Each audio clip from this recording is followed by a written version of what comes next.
Hey everyone, welcome back to our conversation with Hitachi Vantara.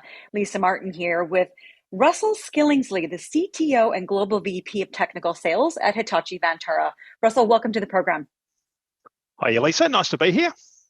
Yeah, great to have you. So here we are, the end of calendar year 2022. What are some of the things that you're hearing out in the field in terms of customers' priorities for 2023? Yeah, good one. Just to set the scene here, we tend to deal with enterprises that have mission critical IT environments, and this has been our heritage and continues to be our major strength. So, just to set the scene here, that's the type of customers predominantly I'd be hearing from, and so that's what you're going to hear about here. Now, in terms of 2023, one of the macro concerns that's hitting almost all of our customers right now, as you can probably appreciate, is power consumption, and closely related to that is the whole area of ESG and decarbonisation and all of that sort of thing. And I'm not going to spend a lot of time on that one because that would be a whole session in itself, really. But sufficient to say, it is a priority for us, and we're very active in that area.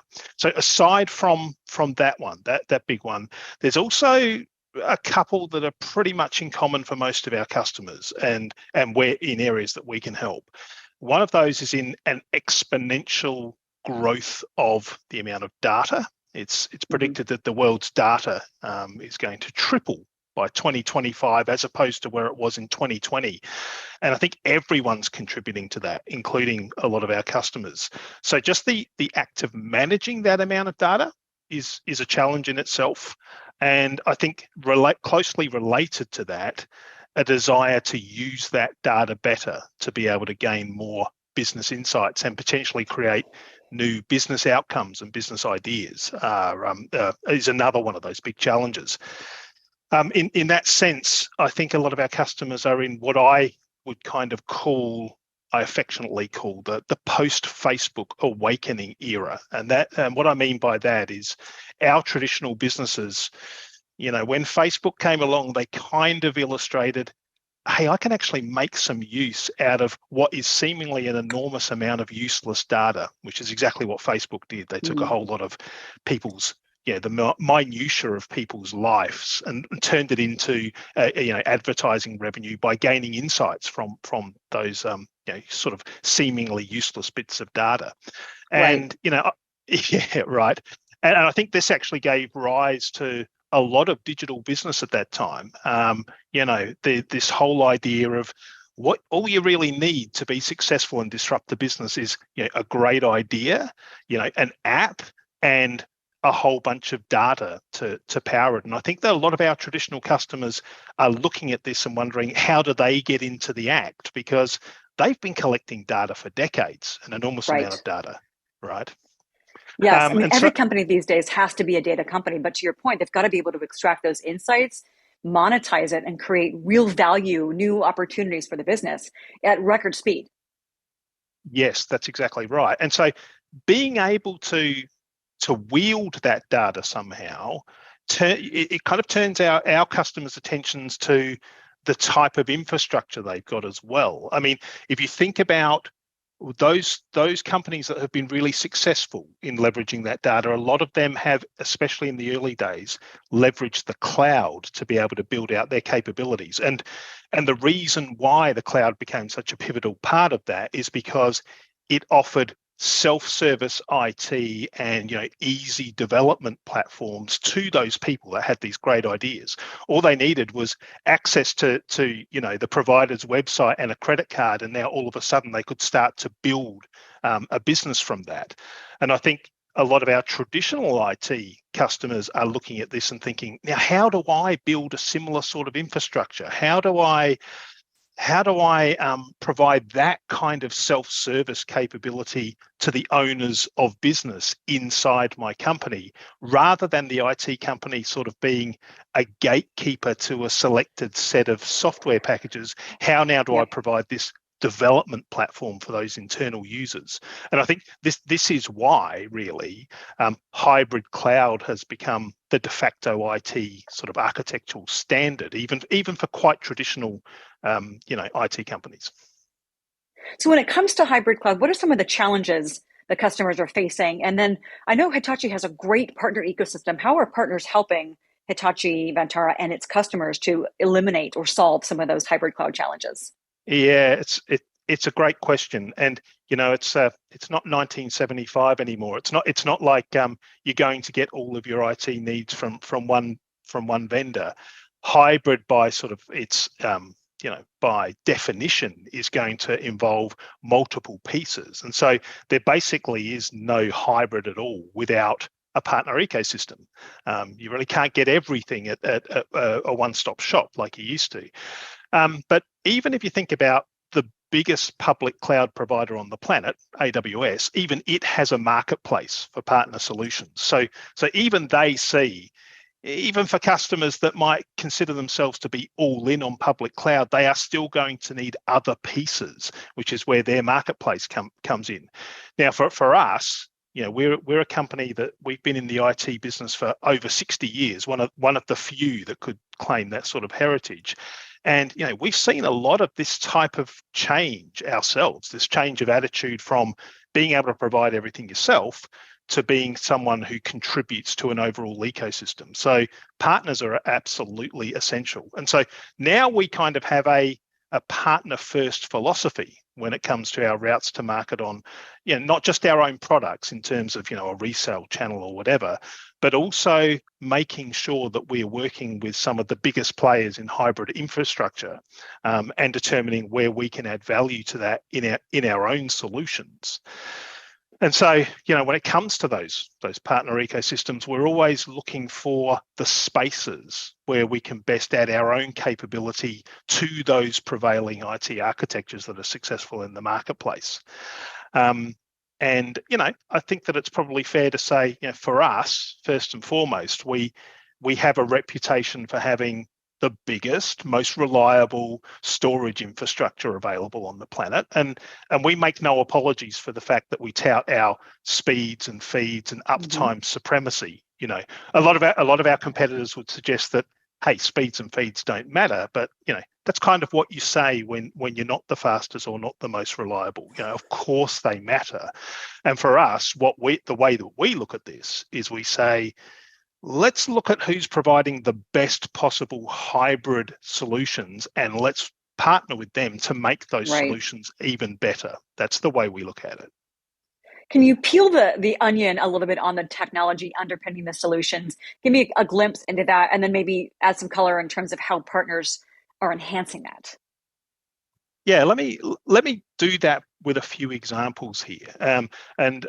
Maybe what I can do is I can sort of share some insight about the way we think with partnering with particular people and why it's a good blend, or why we see that technologically it's a good blend. So, for example, the work we do with VMware, which we consider to be one of our most important hybrid cloud partners, and in fact, it's my belief they have one of the strongest hybrid cloud stories in the industry. It resonates really strongly with our customers as well. But we think it's made so much better with the robust underpinnings that we provide. We're one of the few storage vendors that provides a 100% data availability guarantee. So we take that sort of level of reliability and we add other aspects like life cycle management of the underpinning infrastructure.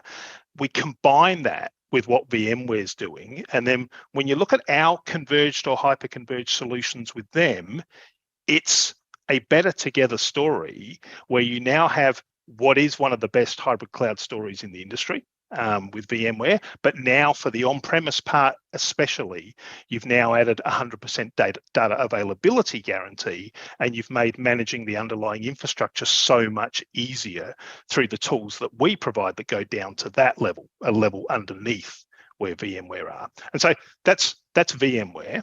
I've got a couple more examples just to sort of fill that out a bit.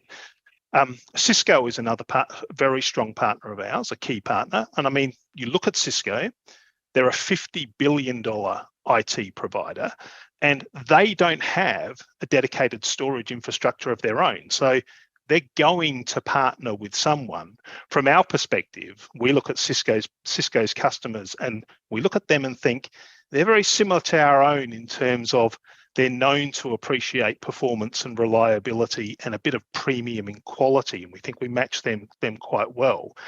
They're already buying what we believe are the best converged platforms in the industry from Cisco. So it makes sense that those customers would want to complement that investment with the best arrays, best storage arrays they can get. And so we think we're helping Cisco's customers make the most of their decision to be UCS customers. Final one for you, Lisa, by way of example, we have a relationship with Equinix, and Equinix is the world's sort of leading colo provider, and the way I think they like to think of themselves, and I do tend to agree with them, is they're one of the most compelling high-speed interconnect networks in the world. They're connected to all of the significant cloud providers in most of the locations around the world. We have a relationship with them where we find we have customers in common who really love the idea of compute from the cloud. Compute from the cloud is great because compute is something that you're doing for a set period of time and then it's over. You have a task, you do some compute, it's done. Cloud is beautiful for that. Storage, on the other hand, is very long-lived. Storage doesn't tend to operate in that same sort of way. It sort of just becomes a bigger and bigger blob over time. And so the cost model around public cloud and storage is not as compelling as it is for compute. And so with our relationship with Equinix, we help our customers to be able to create, let's call it a data anchor point, where they put our arrays into an Equinix location, and then they utilize Equinix's high-speed interconnects to the cloud providers to take the compute from them. So they take the compute from the cloud providers and they own their own storage. And in this way, they feel like we've now got the best of all worlds. Right. What I hope that illustrates, Lisa, is with those three examples, is we are always looking for ways to find our key advantages with any given, alliance partner's advantages. Right. When you're in customer conversations, in our final few minutes here, I want to get, what are some of the key differentiators that you talk about when you're in customer conversations? And then how does the partner ecosystem fit into Hitachi Vantara's as a service business? We'll start with differentiators and then let's move into the as a service business. We can round out with that. Okay, let's start with the differentiators.